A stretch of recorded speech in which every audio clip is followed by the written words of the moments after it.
Every journey starts with understanding the fundamentals.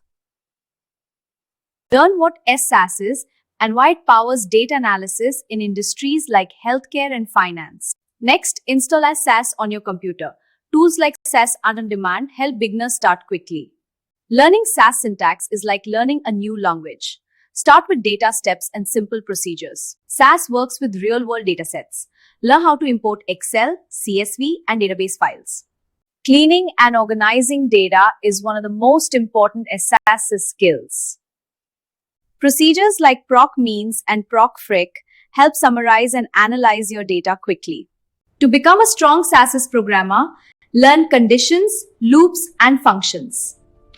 Once comfortable, explore advanced statistics, regression models, and predictive analytics. Practice is the secret to mastering SAS. Work on real datasets and coding exercises. Use tutorials, books, and online courses to deepen your knowledge.